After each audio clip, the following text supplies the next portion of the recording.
સમાચાર કચ્છથી પ્રાપ્ત થઈ રહ્યા છે। કચ્છ જિલ્લા પંચાયત કે જ્યાં અધિકારી અને નેતાઓ વચ્ચે જંગ છેડી છે। સિંચાઈ વિભાગમાં ભ્રષ્ટાચાર મુદ્દે નેતા સામે અધિકારીઓનો જંગ। પદાધિકારીઓએ લગાવ્યા અધિકારીઓ પર ભ્રષ્ટાચારના આરોપ તો અધિકારીએ લગાવ્યા પદાધિકારીઓ પર વહીવટના આરોપ। જિલ્લા પંચાયતના સભ્ય ન્યાજલ આહિરના વાર પર અધિકારીએ કર્યો પલટવાર। કાર્યપાલક ઇજનેર ચંદ્રકાંત ગઢવીએ ન્યાજલ આહિર ઉપર કર્યો પલટવાર। સિંચાઈ વિભાગમાં ભ્રષ્ટાચાર મુદ્દે પદાધિકારીઓએ અધિકારી ઉપર ભ્રષ્ટાચારના આરોપ લગાવ્યા તો સામે અધિકારી પણ ખુલીને બોલ્યા અને પદાધિકારીઓ ઉપર વહીવટ કર્યાનો આરોપ લગાવ્યો છે। જિલ્લા પંચાયતના સભ્ય ન્યાજલ આહિરે વાર કર્યા અધિકારી ઉપર તો કાર્યપાલક ઇજનેર ચંદ્રકાંત ગઢવીએ ન્યાજલ આહિર ઉપર પલટવાર કર્યો। પ્રથમ તો એ ભાઈએ ત્યાં એક પ્રશ્ન પૂછેલો હતો કે ભાઈ આ જગ્યાએ કોને કામ કર્યું છે, એની એજન્સી કોણ છે, એના નંબર શું છે, એનું એડ્રેસ શું છે।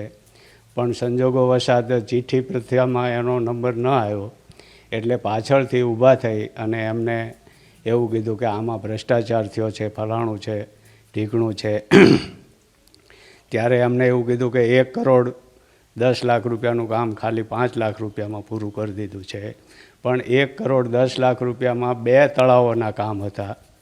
2 કામ તળાવોના 15/6 પહેલાં એના માપ લેવાઈ ગયા છે કલેક્ટર સાહેબની સૂચના મુજબ અને એ માપ MBમાં ડેપ્યુટી એન્જિનિયર લખે છે। મારે તો માત્ર એનું નિરીક્ષણ કરવાનું હોય છે બિલ રજૂ થાય ત્યારે। એ બિલ રજૂ કરતી વખતે હું ત્યાં જઈ અને ચેકઅપ કરી અને એનું 10% નિરીક્ષણ કરી અને પછી એને બિલ ચૂકવવામાં આવેલ છે। આ ભાઈએ ત્યાં એવી ખોટી રજૂઆત કરી હતી।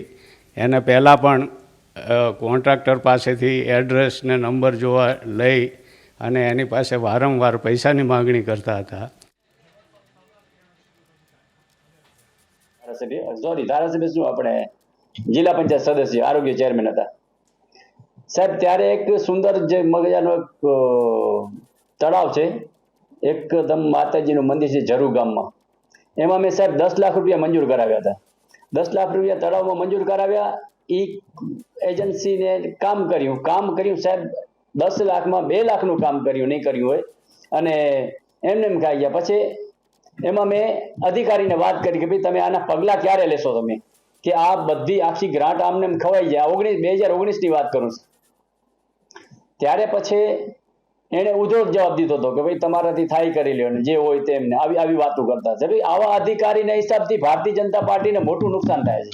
એટલા માટે મારે જાહેરમાં આવવું પડ્યું કે ભાઈ આ અધિકારી રાજ અથવા અધિકારીથી છુટકારો મળવો જોઈએ સાહેબ।